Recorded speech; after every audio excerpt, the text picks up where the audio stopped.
Thank you everyone for joining today's I4C webinar, Mobilizing Finance for Carbon Capture and Storage Technologies, Supporting Innovative Climate Solutions.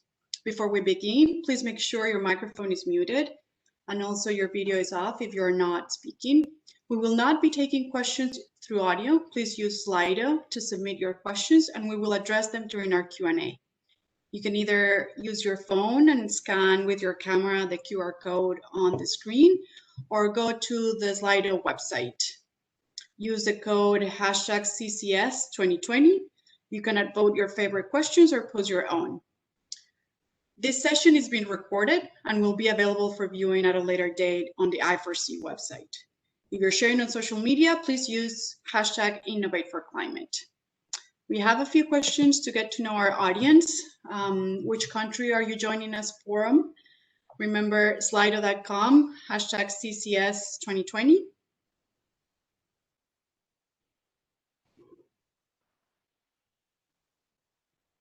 And also which sector you're joining from. And I'm putting my question here as well, my answer.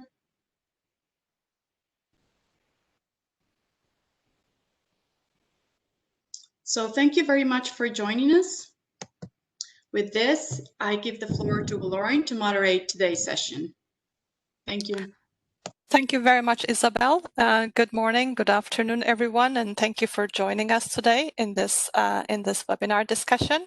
My name is Galoran Turan, and I'm the General Manager of Advocacy with the Global CCS Institute. I am looking to share my screen with you. I have a few words to say about carbon capture and storage before we kick off our panel discussion. And as I said, I'm the General Manager of Advocacy with the Global CCS Institute. For those of you who are not familiar with us, the Institute is an international think tank backed by governments, businesses, and NGOs.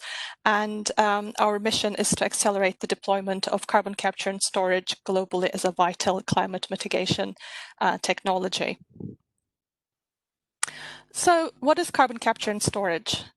CCS is a set of technologies that capture carbon dioxide emissions from either large sources or from the atmosphere and stores them safely underground. CCS can help meet our climate targets in a number of ways. Firstly, it can dramatically reduce emissions from large stationary emission sources such as power plants, natural gas and coal, or industrial facilities such as gas processing, cement, steel, and others, hard to abate sectors. Secondly, it can also help with the removing. So the first one is about reducing the emissions, the flow of emissions that go into the atmosphere. The second way how carbon dioxide CCS can help with carbon dioxide emissions is by addressing the stock of emissions, the historic emissions that already exist in the atmosphere, by literally removing them from the atmosphere and storing them underground through technologies called direct air capture or bioenergy with CCS. And CCS can finally also help with the production of low carbon hydrogen, which is a clean fuel, which when combusted only emits water vapor and produces energy, and then can further be used to decarbonize industry, home heating, or transportation. It's this versatility of CCS, the fact that it can help reduce both the flow of emissions into the atmosphere as well as the stock of emissions already existing in the atmosphere, and that it can be applied across a wide range of industries is what makes it so unique and so valuable as a tool in our climate mitigation toolkit.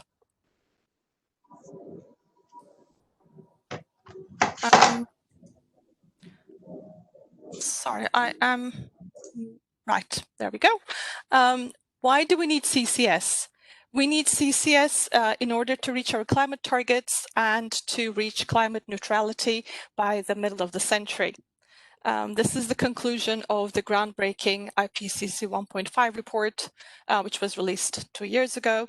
Indeed, in all 4 of the pathways depicted in the report, they all have carbon dioxide removal, and 3 of the 4 pathways include significant amounts of CCS. In IEA's Sustainable Development Scenario, this is the scenario where it sees the world reach the Paris commitments. CCS plays a vital role and accounts for around 9% of emission reductions in 2050.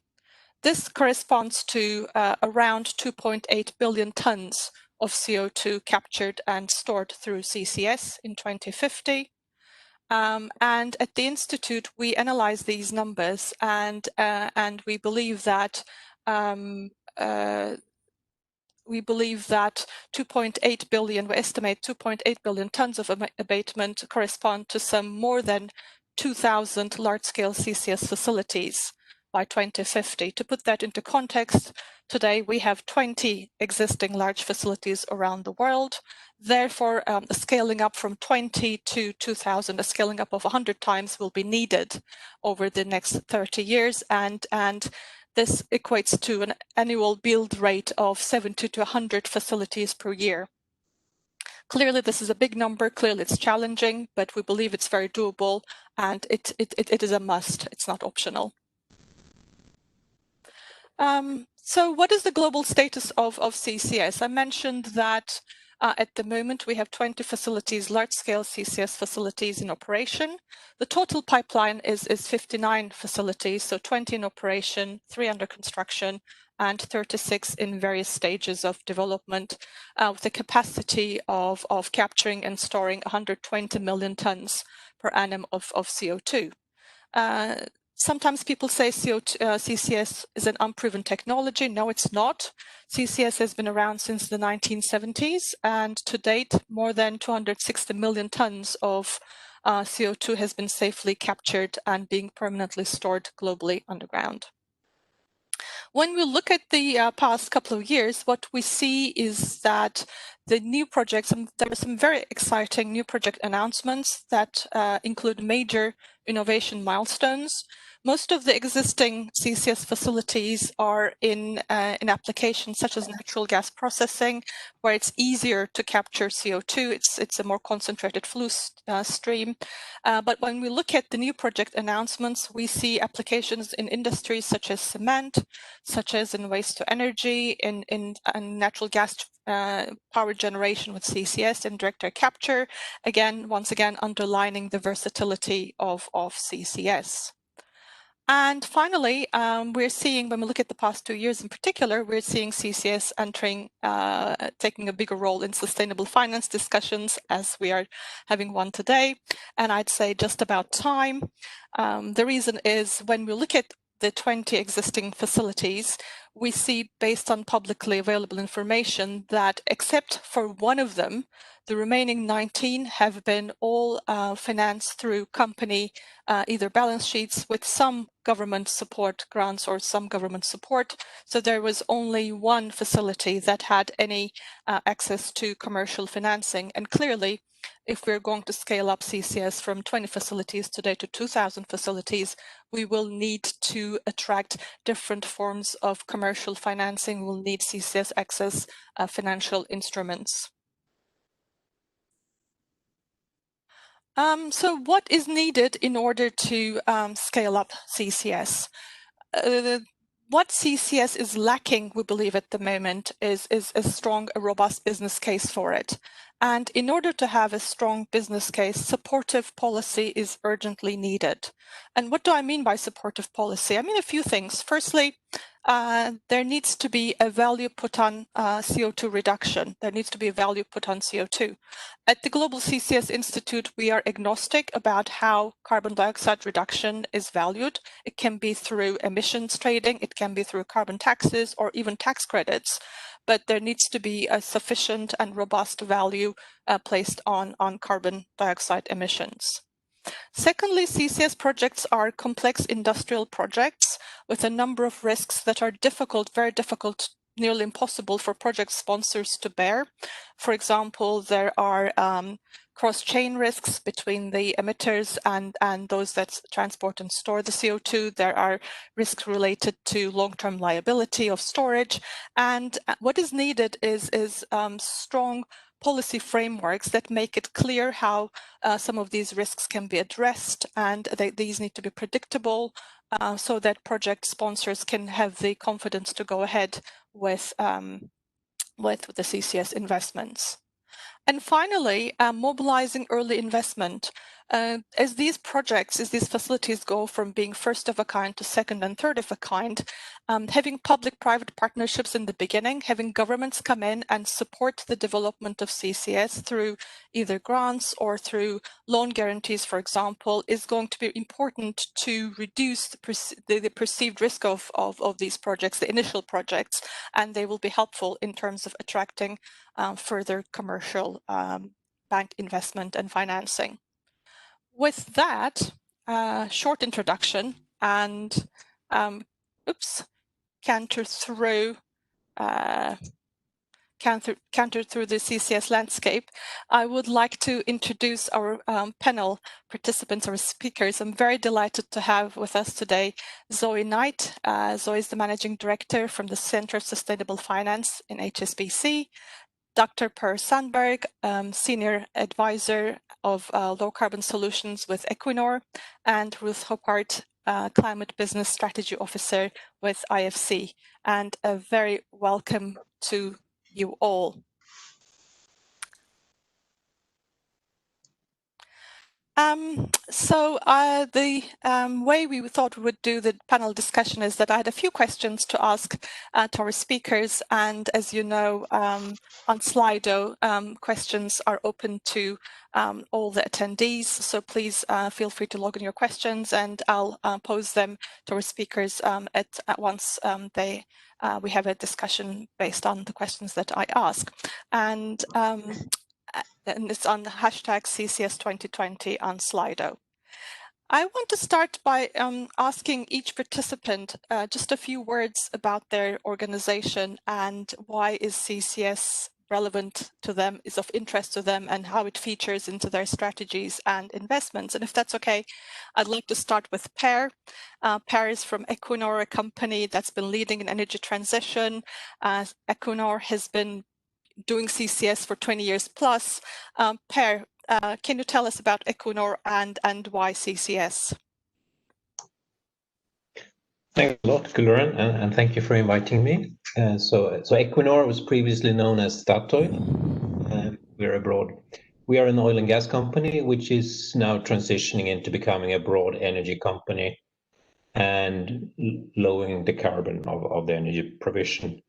So CCS is very central and very crucial, I think, for two main reasons. It's something we can do. It's something we can offer to the world as a service. It's also something we need to decarbonize our fossil portfolio, in particular the gas, and turning gas into sort of an energy product without CO2 emission, primarily by hydrogen. So I think those are the two drivers. When it comes to CCS, at the moment, we have a very strong focus on the project called Northern Lights, where we have partnered for the last 3-4 years with Shell and Total.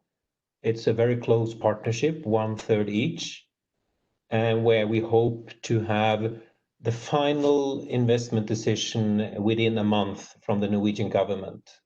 And that is actually the only thing remaining for us to go ahead with a project, which will have its storage facility outside of Norway in the North Sea, but will serve all of Northern Europe for CO2 capture.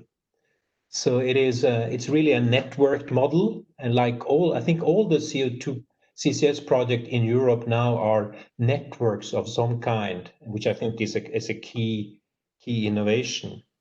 We are probably serving the largest network because we have a ship-based solution where we will travel around northwest Europe and pick up CO2 from any customer with our ships. We bring it back to our intermediate storage, and then we store it permanently 100 kilometers out. Presently, we have been overwhelmed by the interest in CCS over the last 2 years. So we are actually talking with 40 companies, serious industrial companies, about sort of figuring out how we could work together, us serving them and they capturing their CO2.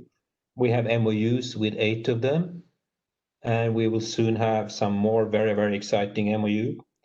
And I think what we're saying, we normally say that CCS is a set of well-established and well-proven technologies, but it's not existing as a business or a service. And that's really the innovation we're doing now. We're turning this into a business and a service, demonstrating this actually has a role in the future industrial society.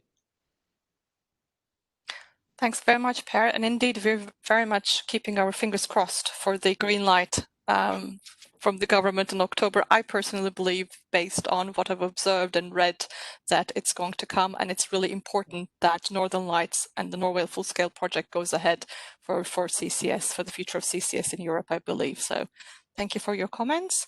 Now, if I may turn to Zoe. Zoe, can I ask about HSBC, in particular the Centre of Sustainable Finance?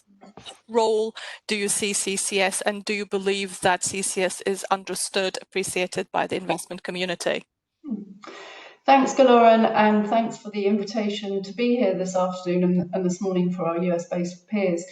So essentially, why are we looking at CCS and why have we set up the Centre of Sustainable Finance? Well, of course, we're guided by the Paris Agreement itself, which tells us that we need to align financial flows to a low carbon future. And indeed, that future is a net zero carbon one. As we all know, we want to achieve that by 2050. So the Centre of Sustainable Finance really aims to do 2 things.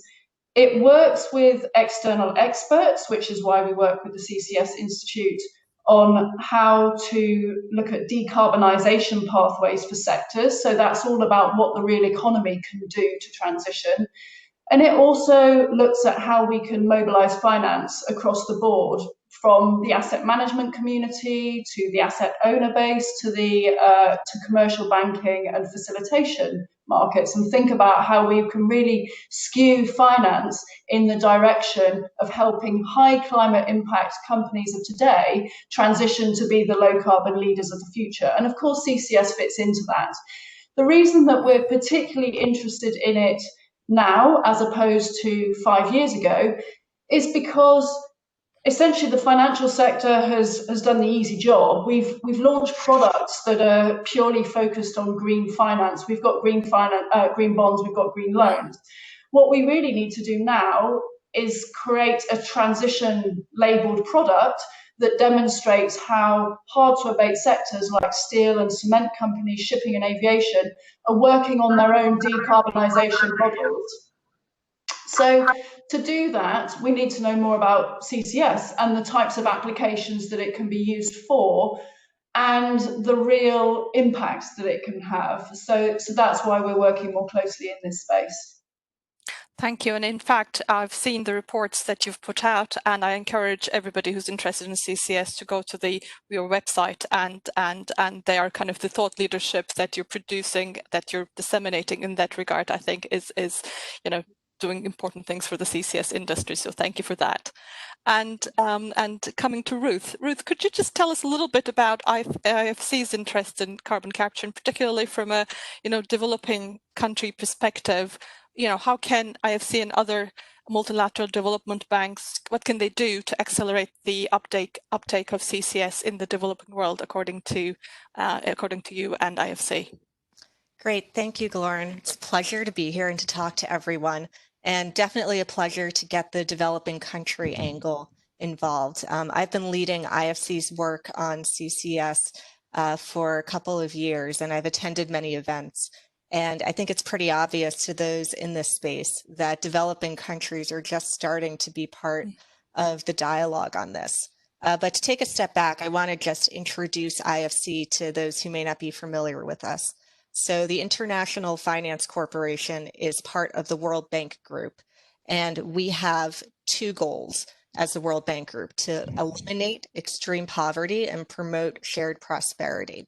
And climate is, of course, intricately linked with this. I probably don't need to tell our audience how it's linked, but we do have research within the World Bank Group showing that an additional 100 million people can be forced into extreme poverty by the effects of climate.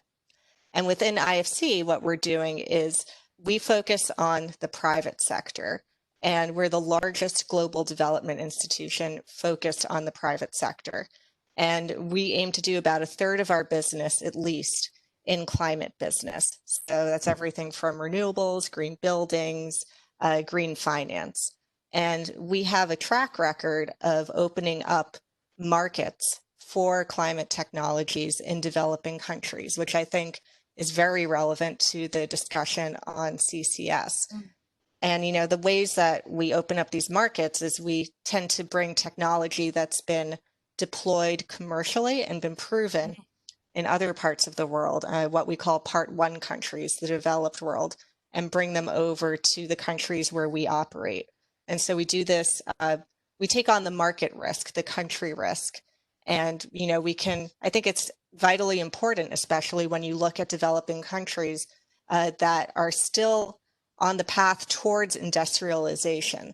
And the real challenge here is to help them do that in a way that avoids the same greenhouse gas emission trajectory that developed countries had.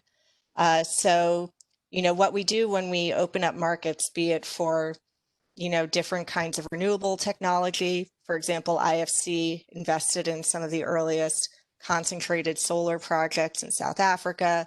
We've done a lot of first of the kind projects with green bonds from local financial institutions. We identify strong project sponsors. We can provide technical assistance. We can work upstream with our colleagues at the World Bank on enabling a regulatory environment that encourages private sector participation. And at times, we're also able to bring in blended concessional finance in a way that doesn't distort the market. And I mentioned working upstream with our colleagues at the World Bank. So there's actually been a work going on for about 10 years with the World Bank Carbon Capture Trust Fund, which I know you are familiar with because it started about 10 years ago with the support of the global CCS Institute, as well as the governments of Norway and the UK. So bottom line, we're very excited about this. We haven't done much significant investment in CCS to date, but we are actively exploring it, and particularly in the hard to abate sectors that Zoe mentioned. Thank you, Ruth. And when we met earlier this year at your DC offices with yourself and your colleagues, I found it really encouraging to hear the enthusiasm and increased ambition from IFC to deploy CCS in its portfolio as a climate measure in developing countries. So looking forward to watching that space and looking forward to more announcements and activity definitely from IFC in the coming kind of months and years. So thank you for that. Now, if we can turn to the business case in particular, we discussed I mentioned some of the barriers to CCS investment. So I would like to turn to my speakers and ask, what barriers do project developers and the finance community financiers see in terms of identifying and investing in CCS opportunities? And if I may start with you, Per. So thank you. So I think I have two points. So the first point is the very obvious one that today the cost of carbon, the cost of emitting, is lower than the cost of the solution, and that's obvious, And I think so that's a barrier in itself, but I think it's an even bigger barrier that we accept that and then we stop. We say that's a fact, and therefore we cannot do anything. I think that's a barrier, okay? And related to that is another barrier, and I think actually we are actually focusing too much on the cost of carbon for our own good, and that is when we talk about the cost of carbon as a global thing or even a regional, say the cost of carbon, cost of emissions in Europe. And we say, that I totally agree with you, Guler, and you say we need policies that raise the cost of carbon. And that if we're going to have 1,000 CCS projects or 10,000 CCS projects, we need to have a cost of carbon which is higher than the cost of the solution to have a uniform market. But to have the next project, or the next 10 project, or the next 100 project, we actually don't need that. All we need to do for those projects is to raise enough funding so we can pay for the solution. And all those, the next 10 or the next 100, they will all be realized before we have a high enough cost of carbon. So I think we need to have a much more sort of project-focused, granular, regional focused, industry focused, very much like Zoe argued and explained. So how can we actually fund the project? Because what we're seeing from the 40 customers we're talking to, they are all aware that the cost of carbon is too low, but they have, some cities have extremely high carbon ambitions, so they will have to be willing to pay whatever it takes to meet their targets. I think almost every large respected companies have enormously ambitious CO2 targets, and nowhere in those targets is there a sort of a footnote saying only if the cost of carbon is this and that high. These are commitments made voluntarily and irrespective of what the global uniform price of carbon is. So this is where we need innovative financing to realize the cases, the individual cases. Thank you, Per. That's a great segue to my returning to our colleagues from the finance industry and ask Zoe. Zoe, what do you perceive as barriers based on your experience in this space so far? Yeah, so picking up on Per's points, essentially, I mean, there's still the credibility barrier in terms of understanding how CCS really fits in. But there's also a bigger one around risk appetite for projects and how you originate the capital. And what I mean by that is if you look at the renewables market, you can get very distinct project developers that are doing one thing, and you can create financing for them that might be on an originate to distribute model. You can originate a bond that you just crowd in asset managers into, and then that facilitates the project. The CCS, it's generally developed by a company within a company. So therefore the financing needs may come from sort of the retained earnings side rather than the need new origination from investors. So it's a different type of thinking in terms of where the funding comes from. So in the standalone projects where you can issue a standalone financial instrument to go straight to asset managers, the risk appetite there is different from the risk appetite from a bank that might be doing a direct loan to an entity that wants to add on CCS to a business model that's already doing. So there are different issues to consider within the financial system in terms of how CCS fits into the landscape. Now, that's not a problem for finance, but what it means is it's a different set of individuals that are assessing the problem. So in the risk appetite space, the risk colleagues within the financial system tend to have perhaps a little bit of a lower knowledge about climate change than the asset managers in the financial community, because asset managers have been engaging with their shareholdings, they've formed coalitions about how they want to address the climate issue. And so there's different levels of dialogue going on. And so, the way that an HSBC can help, for example, is by utilising all of that experience gleaned from our asset management business, from our research product in global markets, and bring that to risk colleagues to be able to better assess the projects that our existing clients are bringing to us and saying, we want to raise funds for this carbon capture and storage project, which might be attached to hydrogen or it might be attached to a steel company. If we don't have the expertise to be able to assess those projects properly, we're less likely to provide the funding. So that's why the capacity building is such a crucial issue in the banking sector as a whole. In terms of other barriers, the commercial viability we all know is one, and obviously that affects the risk appetite for those types of projects.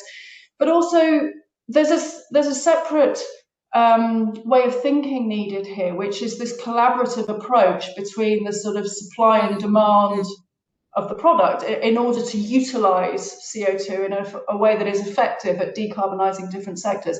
And I don't think as a financial industry we're quite as well informed or thinking about that collaborative nature, which is why the different types of pilot projects that are springing up are crucially important. The sort of cluster effect of CCS, hydrogen, industry, that the players coming together and demonstrating how a CCS infrastructure works is really helpful to providing that de-risking mechanism that financiers need.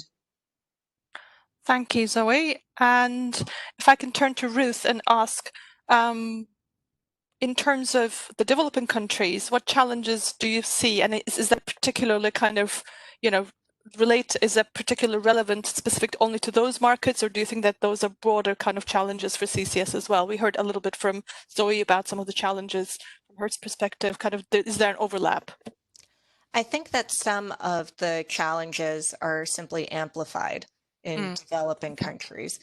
For example, what I've been thinking about is how the US has been applauded for the 45Q tax incentive, but at the same time, there's still a major push underway to really expedite permitting and that kind of enabling regulatory environment within the US. So now imagine that in some of the countries where IFC operates. And so the baseline from where they're starting is simply going to be less information already about what is needed to get this to happen. And I mentioned pipelines because it's already come up a few times, but having industrial hubs is seen as, the best case scenario, sharing pipeline infrastructure, spreading the costs that way. But there's a lot to be figured out in that regard. And then not even touching the carbon pricing aspect of this, but for what I see as the immediate opportunity, and we can get into this a little bit more in the solutions part of the conversation, is looking at the revenue generating opportunities for individual companies if they can find CO2 off takers. And so even to get to that level, there's going to be a pretty big education campaign and technology transfer that needs to happen. And not just on, finding the right customers for it, but making sure there's a market for those products. One thing that comes to mind is, the cement and aggregate space. And there are a few companies out there that are doing things like injecting CO2 into their cement and concrete to strengthen it. And there are, if you look around the world, building codes and safety codes, they all rely on Portland cement. And so there probably is a refresh that needs to happen to look at, how we can actually use products that are revenue generating and are using captured carbon as an input.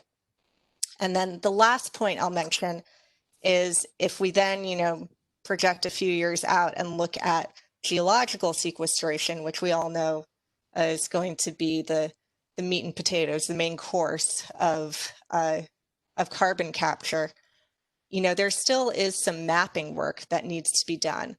A lot of developed countries have been thoroughly mapped, and we've seen where there are good places to safely sequester the carbon. In developing countries, we have a lower level of confidence about some of these. That isn't to say it's uniform. There are a few places where we have reasonable confidence about there being strong geological storage capacity, China, Indonesia, Mozambique, but that's an area that probably needs to be explored more. I completely agree. And we, together with Play Blue Dot for OGCI, have undertaken some assessments and categorization, and our report on this is available on our website, but the work is continuing. And as you said, Ruth, there definitely needs to be more done on that front in order to better understand and disseminate that understanding. From barriers to, if you can look at overcoming barriers and to opportunities, if I may turn to Zoe, and say, what is the financial system doing to address these barriers, Zoe? How are we kind of going to overcome them in the short space of time that we need to sort of scale up these projects? Yeah. Well, one of the things that the financial sector is increasingly under pressure to do is to take responsibility for financed emissions, right? So that's for us to look at our balance sheets and say, well, hang on a second, You know, we've got exposure to construction, cement, steel, metals mining, oil and gas utilities. How can we actually apply an emission reduction thinking to the emissions that we finance? And to do that, we really need to know more about this transition narrative, which is where CCS fits in. And so one key solution for us, or one key tool to help us drive this market forward, is to really start thinking about transition bonds in the same way that we develop green bonds to have a very pure play idea to help companies demonstrate that they are providing the true environmental solutions. We need a transition bond mechanism to be able to demonstrate that the high climate impact companies of today can actually tangibly demonstrate that they are financing a future that is low carbon and enables them to have a resilient business model that will generate returns for either shareholders or enable them to pay back their loans. So that product suite, many people think of it as being just another opportunity for bank to profit. But actually, it's really, in this case, an opportunity for banks to understand better how their clients are de-risking themselves by addressing the climate challenge and applying investment in order to be more resilient to a future where there will be tighter climate policy, there will be carbon pricing, and there will be greater impacts from the consequences of warmer temperatures. So products are crucial for us.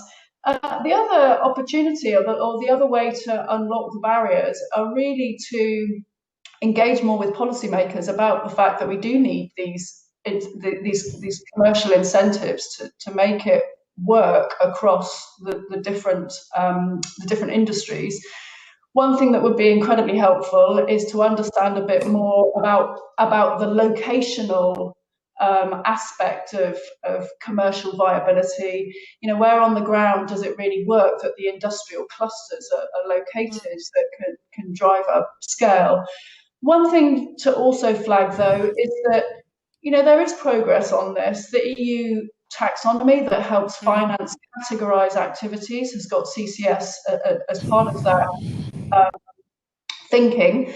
And indeed, you know, as taxonomies become more prevalent around the world, so Asia, for instance, are developing their own taxonomy in China, then that also helps with overcoming the credibility and impact issue that investors are so worried about.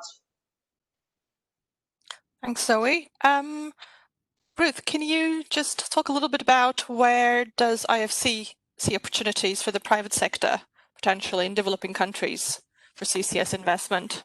Absolutely. And, you know, I think that there's a big role for multilateral development banks like IFC to really jumpstart these opportunities for some of the reasons that I mentioned. We're able to both work upstream to really enable these regulatory environments. And at times, we are able to also blend in concessional financing from donors to have, you know, better terms of financing terms available.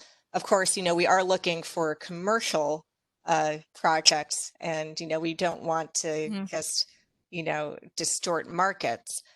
But I think that in jumpstarting the industries in developing countries, that's certainly one way it can happen. And especially since, you know, many shareholders have made, you know, CCS a domestic priority as well. And we see a lot of development of these industries within their countries.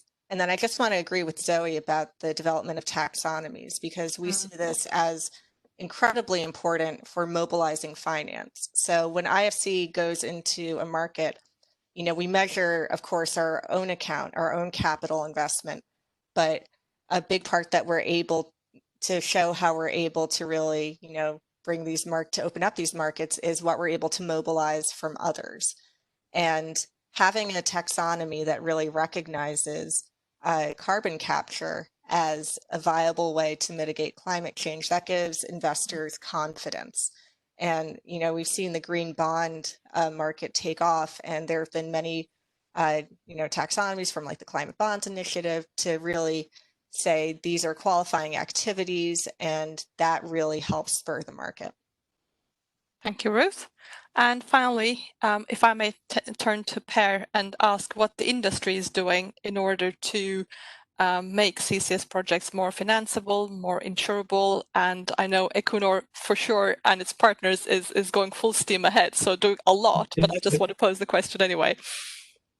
Yeah, so I think the major contribution we do is to make CCS existing. And as I said, it's a non-existing business. You can't even invest in it because it doesn't exist as a broad solution. It's a proven set of technologies, so we make it happen. We make it into a business, and then of course it has to be improved in all aspects once it's up and running. We work a lot on funding, but we don't work much with the finance community. We work about, how can we raise funding for the projects from corporations and from the public, national public, cities, EU, for example, and because as I described, you cannot make this investment on a straightforward business case because there is no straightforward business case. So you have to make it a bigger decision about a strategic innovation investment, investing in something we really want for the future. Okay, and therefore we work with the companies and the public on this. We would love to see the investor community playing a role in realizing, the CCS as a business solution. We, the Northern Lights partner, we are not particularly used to working with project finance. We are used to financing stuff ourselves, but I think this is changing, and also because we get more and more wind and solar, so we get used to these opportunities. I think it will change. I like the idea of the transition focus or the decarbonization focus. There's clearly, we need all kinds of energy efficiencies. We need as much renewable electricity as we can get, but it's not enough. And you don't get the transition by just investing in renewable electricity, So I think a dedicated focus and dedicated instruments on this would be very useful. I think there is a lot of room for creativity. When I started with this sort of CCS some 2-3 years ago, I thought that BECCS and negative emissions would be extremely hard to finance. Now I have really changed my mind. I think it's among the easiest to finance. Just look at what people are paying for direct air capture. People are paying $1,000 per ton to have CO2 captured from the air. Small volumes, but there's a willingness. When we turn this to biological CO2, I think it's a lot the finance community can do, and it has to be granular. The industries are different from each other. The business case and the financing solution will be different between industries. Thank you very much, Per. Thank you, Ruth and Zoe. And as we've been talking, you can see me sort of looking down. It's because the questions have been pouring through Slido and I'm just trying to follow them on my phone. And because you alluded to the cost of capture, Per, I think I might start with this question to you. And that's something that we usually get in our webinars too. What is the cost of CCS? You alluded to direct air capture. Obviously, there are different costs, but what is the cost of CCS? Is that to me? Yes, please. Yeah, it is different. Yes, of course. It's really different. Okay, so we have a pretty expensive. We envy some of the solutions in US in particular. Where you have an infrastructure and where there is willingness to pay for CO2. We have we don't have an infrastructure in Europe, so we have to build it. And so a typical number that is often mentioned in the literature is €100 per ton at the moment, and roughly sort of 1/3 each on capture, transport, and storage, But there are differences. There are several industries who already have pure CO2, which they just vent. Ammoniac plant, some of the biofuels plant, they already produce pure CO2, which is not stored. So the cost, of course, in those industries will be much lower. Then there are other industries which will have a high cost, but a much higher willingness to pay. Mm. So, for example, if we look at the cities I'm focusing on Northern Europe because that's where we have our focus. The cities of Northern Europe are trying to outcompete each other on having the most ambitious climate targets. And when these cities then go home and calculate, they realize, oh, what did we commit to? And they find out we have to capture our CO2 from our waste incinerators. And they will have to pay. They will have a willingness to pay. So, but roughly 100, and it has to get down, and it will get down, but we need projects. We cannot research our way down on cost. We need to do what is done in every other industry, which is a combination of industrial projects and good research. Thank you very much, Per. Talking about the costs, there's a question which seemed to have received the highest sort of votes from the audience, and it says CCS helps the climate, but it also makes energy more expensive. Will low-income countries be able to cope with higher energy prices? And with that question, I'd possibly be looking at Ruth, but it's open to all three of you. What do you think? So this question reminds me of some of the earlier debate actually on renewables, where, people would say solar and wind are so nice to have. It's this perfect green idyllic future, but we can't expect people to pay more for it. And what's been shown is that with government support and then just with increased deployment of the technology, costs do come down. And another thing that's not really captured as part of this question is, what are the avoided costs as well? If there are, carbon pricing schemes, this is another cost that the power sector and end use energy users will have to grapple with as well. So I'm not saying that it's not an issue that needs to be considered, but there is precedent for overcoming this. Thanks, Ruth. And also following and combining this with Per's response to the first question, I would like to say that CCS, if there's not one costs for CCS, and there are some lower costs applications that are not necessarily in energy, but for example, in industries like gas processing or ethanol production, which have much lower costs, which can perhaps be utilized earlier in developing countries. So it can be a stepping stone to sort of more expensive applications. So there's that, I think, potential as well. A question is about the Innovation Fund. This is the 10 billion euro fund that's been just released by the Commission. The first call has been announced. And do we think that European CCS projects have real chances to be financed in the next call? And Zoe, if I may direct that to you, what do you think? Sure. Well, I think there's every chance for several reasons. One is the point that it's included within the taxonomy, which sets a bit of a precedent about the fact that the EU is thinking very seriously about the role of CCS. But secondly, and this is a little bit tangential to this discussion, but is closely interlinked, it's about the strategy for hydrogen. And so the EU in July set out a hydrogen strategy which talked about scaling up capacity from 6 gigawatts by 2024 to 40 gigawatts by 2030. And so those capacity targets are important because you can use CCS within the sort of the grey, blue, green hydrogen spectrum. And so on that basis, the interlinkage between industrial recovery in response to the COVID crisis, achieving low carbon outcomes, specifically net zero by 2050, which I think the EU will also be thinking about bringing into law soon, and the fact that CCS is included in the taxonomy and being pushed as a investor ready activity that can be supported, means there are several catalysts to push why the projects could be included in the next round of the Innovation Fund, in my mind. Thank you, Zoe. I don't know if Perry, you wanted to say something, or shall I just go on to the next question?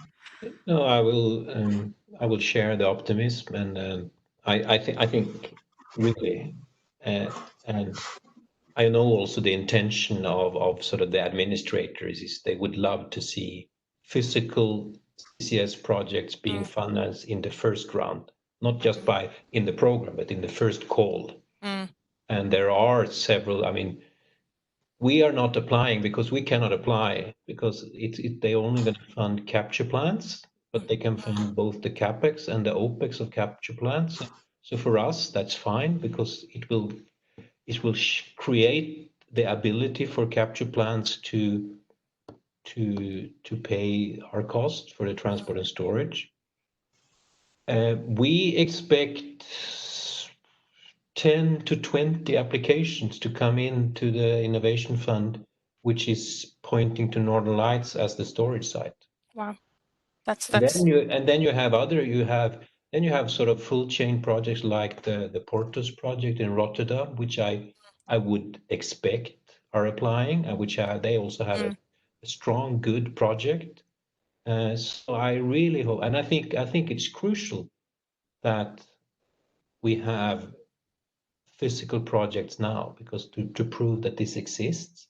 And and the new European projects are networks, whereas the old CCS projects that failed in the sort of the precursor to the Innovation Fund, they were more standalone, one capture site, one storage, and one single pipeline in between. So there's a totally new model of projects coming in, which I think is more promising and is seen as way more promising. Problem is, it's not enough money in the Innovation Fund, they could have much more money. They could, but I guess, if we see EU ETS prices go up because it's tied to the, certain, I think 450,000 sort of ETS allowances with increase of the ETS sort of price itself, hopefully the pot itself will also get bigger. But it's certainly a very healthy start. I'd suggest, 10 billion roughly euros is a pretty healthy kind of fund globally anyway to go into low carbon technologies investment, including CCS as well as others. So I also share both Zoe's and Per's optimism. And Per, while I'll have you, if I may ask about, because we've received a few questions about storage liability. And of course, you've been doing it for 20 years plus. So can you kind of talk a little bit about CO2 storage, the risk of leakage?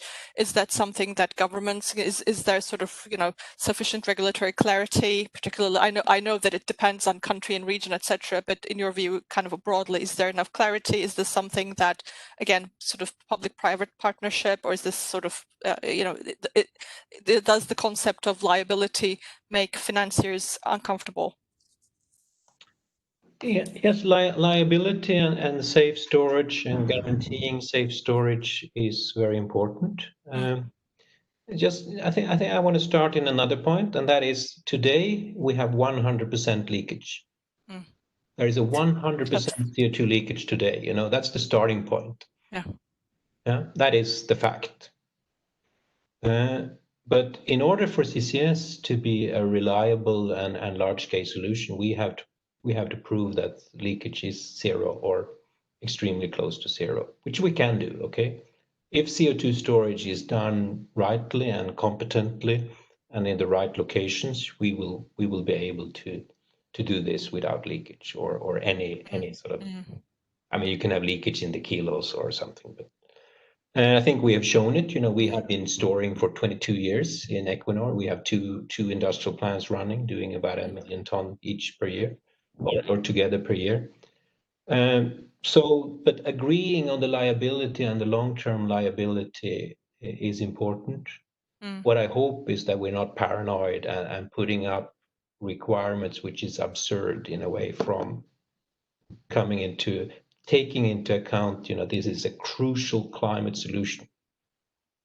We shouldn't kill it by having absurd liabilities. But we don't have it. That's not what we're having today. We're having a sound set. So, for example, in our agreement with Northern Lights and the government, we have worked out, who has the liability at what time in the project portfolio. Thank you, Per. And we saw that question kind of come up now. I was looking at my screen, so the CO2 issue. Question for Ruth, if I may. and I'm reading it out. How do we ensure that CCS projects do not cement the status quo by offering a free ticket for further emissions instead of decarbonisation? So how do we ensure that CCS, I guess, does not become an excuse to not to emit, do you think? Yeah, and I would say that, you know, this was probably the prevailing opinion of those of us who cared about climate change, you know, going back, 15, 20 years, that CCS was offering a lifeline to the fossil fuel industry to keep emitting, and that we should instead focus on renewables. But, what was made clear from the IPCC special report in 2018 is that we need it, depending on personal feelings about, justice here. It's a technology that we absolutely require to get us where we need to go for the Paris Agreement. And it certainly, we've been talking about costs up until now, so I don't think anyone would describe it as a free ticket. That certainly would not be the case. Lauren, can I respond to that as well? Please, Zoe. Yes. So this is a really big problem because we don't want to get ourselves into a situation where we've been in the past, as Ruth is talking about, where there's a bit of a blame game going on around high emitters. We really need to get to a place where we can support and celebrate those that really truly are trying to reduce their operating model so that it is a net zero operating model, and that they are doing that by becoming energy efficient, by moving towards renewable power as a source, and where necessary to use CCS. Now, of course, there will be some areas where perhaps the move isn't happening as quickly as we would all like it to happen to deliver that net zero by 2050 outcome. And that means that there is a role for everybody to hold those companies and governments and others to account on their thinking about this. Now, I'm not saying that anybody is going to be able to deliver a net zero framework overnight.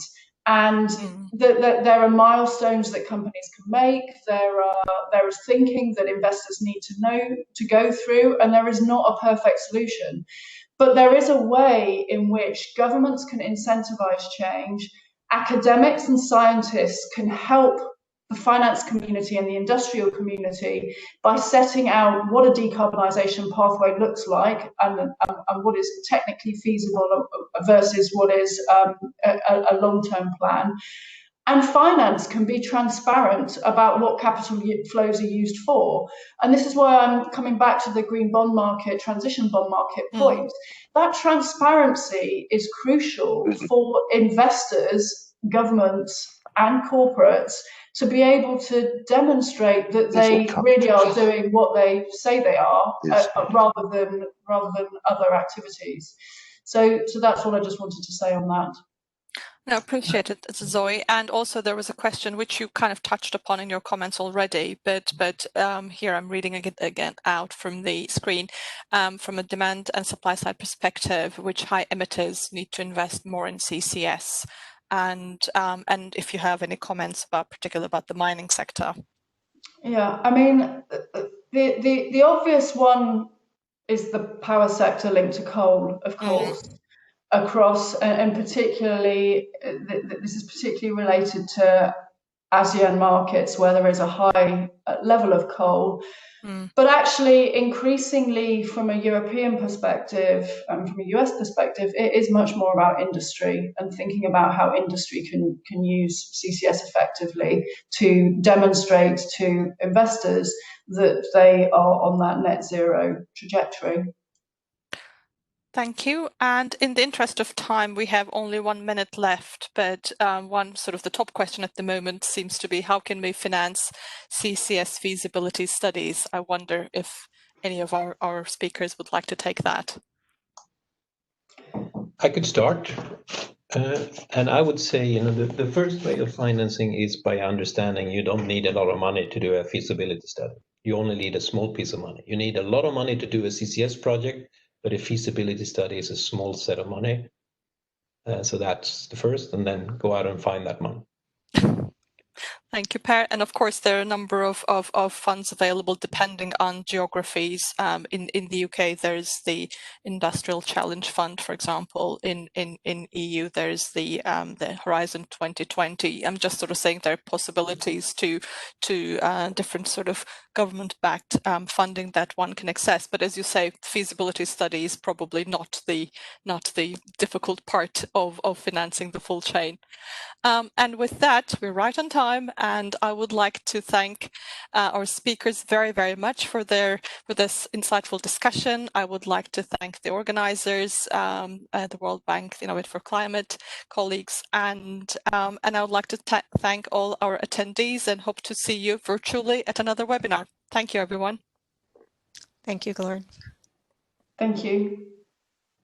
Thank you, everyone. Kind reminder, the recording will be available on the I4C website shortly. And thank you to our speakers. Very interesting question and answers. Thank you. Bye-bye.